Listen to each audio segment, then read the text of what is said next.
spare time between projects, or when I have an hour or two here or there waiting for something, I've been taking the carpet up in our house because we're going to get new carpet installed, and I can save a little bit by taking the old one out myself. Haven't done the living room or the master bedroom yet.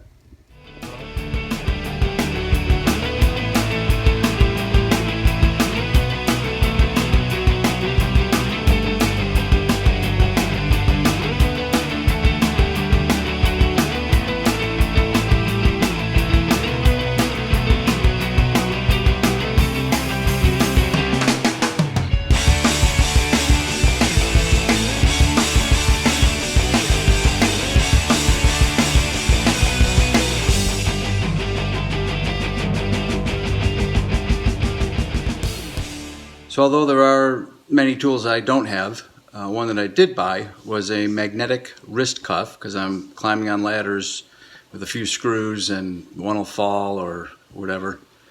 So I just found a new use for it. I can put the staples from the padding of pulling up the carpet on it. Wish I had thought about it a while back. Now you do have to be careful. They're pretty strong magnets, so if you put a screwdriver or a pry bar on it, you don't want to scratch your forehead. You could take an eye out.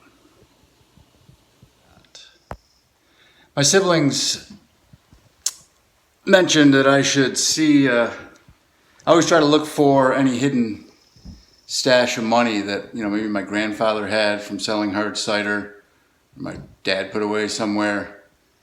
I've not found it, but I can unequivocally say that it is not hidden under the carpet.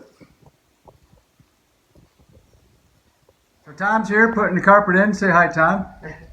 How we doing? And he's knocking it out. His helper had, not shown up. Root canal. So I think I'd rather install carpet than get a root canal. Well, I would too. So I'm helping Tom by staying out of his way.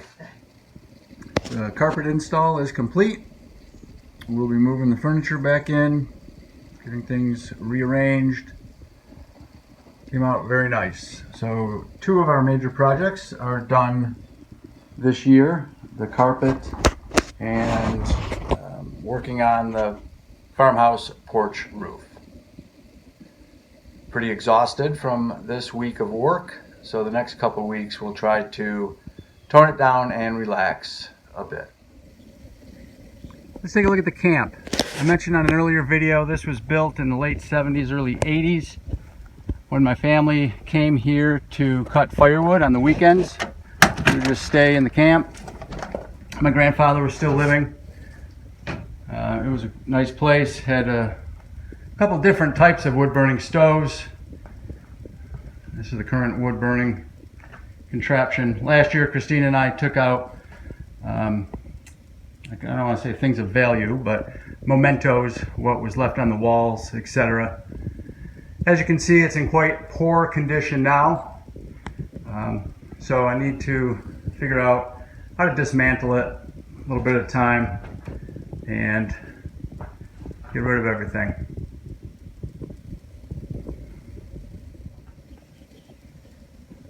Behind the camp are the remains of a couple of old benches. They used to be at my home outside of Syracuse, where I grew up. Got transported out here at some point. This one has an interesting history. My grandfather on my dad's side died during World War II. And at the time, because of the war, at least the story I was told, you could only buy granite tombstones. So after the war, my dad wanted a marble tombstone for his father, and this was the old tombstone made into a bench. So 2 legs were cut out somehow, and the main sitting portion. And there's also a piece of it up at the house which shows Rollins, and that's from the tombstone as well. And we always called this the cemetery bench. Every year there's a window or two at the farmhouse that needs to be reglazed, or the pane is broken, so pane replaced. Don't have any broken this year, but there were two in the cellar that were in horrible shape. So I took the opportunity to take them out and working on them. I've taken all the old glazing out and have primed. I've always complained that glazing doesn't come in a caulk tube because I need so much and it is so hard to apply in my mind. This year I found it in a caulk tube. You've not glazed a window before, you put the paint in, of course clean everything out, and then hold the paint in by these glazing points. They're pointed on the end, you just poke them in, wedge them in, and then put the glazing around, and then paint everything.